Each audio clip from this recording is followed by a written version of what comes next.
তো যে এক এক বয়স অনুযায়ী ভালোবাসার সংজ্ঞাটা চেঞ্জ হতে থাকে। আর ভালোবাসা আপেক্ষিক, শুধু তো ব্যক্তির জন্য ভালোবাসা হয় না, এবং ব্যক্তিও কিন্তু অনেকগুলো মানুষ হতে পারে।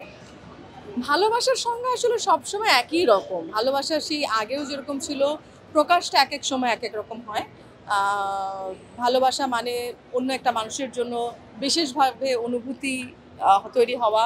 সেই মানুষটার জন্য বলবো যে কিছু দেখা যায় যে সব কিছু ছাপিয়ে তার ভালো চাওয়া, এবং বলবো যে সেই মানুষটাকে ভালো রাখতে পারার একটা মনের ইচ্ছা। সো এই সমস্তগুলো মিলিয়ে আসলে এক ভালোবাসা তৈরি হয়, এবং যেই মানুষটার প্রতি ভালোবাসা তৈরি হয় সেই মানুষটার প্রতি শ্রদ্ধাশীল হওয়া, সেই মানুষটার প্রতি বন্ধুত্বপূর্ণ আচরণ হওয়া, দায়িত্ববান হওয়া, সব কিছু মিলেই আসলে ভালোবাসা।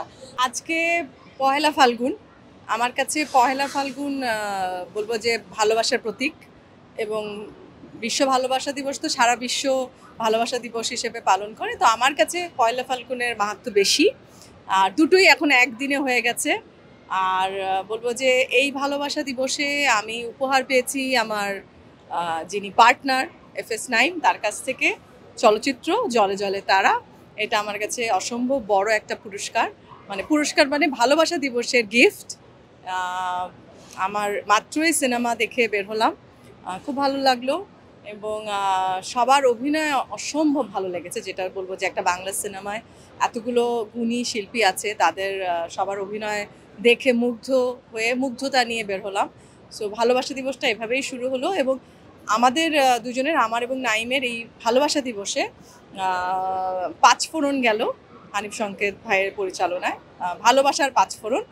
ভালোবাসার মানুষ তো আমার হাজব্যান্ড, তো তাকে তো প্রথমত আমি আসলে তাকে মানে ফুল দিয়েছি এই কারণে যে এই ভালোবাসা দিবসটা অনেক স্পেশাল, যে তার দ্বিতীয় চলচ্চিত্র মুক্তি পেল। তো সেই কারণে সেটাই উইশ করেছি আসলে, যে তোমার চলচ্চিত্রের জন্য শুভকামনা, ভালোবাসার সাথে।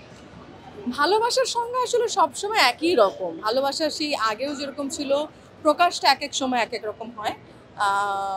ভালোবাসা মানে অন্য একটা মানুষের জন্য বিশেষভাবে অনুভূতি তৈরি হওয়া। সেই মানুষটার জন্য বলবো যে কিছু দেখা যায় যে সব কিছু ছাপিয়ে তার ভালো চাওয়া, এবং বলবো যে সেই মানুষটাকে ভালো রাখতে পারার একটা মনের ইচ্ছা। সো এই সমস্তগুলো মিলিয়ে আসলে এক ভালোবাসা তৈরি হয়, এবং যেই মানুষটার প্রতি ভালোবাসা তৈরি হয় সেই মানুষটার প্রতি শ্রদ্ধাশীল হওয়া, সেই মানুষটার প্রতি বন্ধুত্বপূর্ণ আচরণ হওয়া, দায়িত্ববান হওয়া, সব কিছু মিলেই আসলে ভালোবাসা। বলবো তো যে এক এক বয়স অনুযায়ী ভালোবাসার সংজ্ঞাটা চেঞ্জ হতে থাকে। আর ভালোবাসা আপেক্ষিক, শুধু তো ব্যক্তির জন্য ভালোবাসা হয় না, এবং ব্যক্তিও কিন্তু অনেকগুলো মানুষ হতে পারে। আমার জীবনের প্রথম ভালোবাসা আমার মা।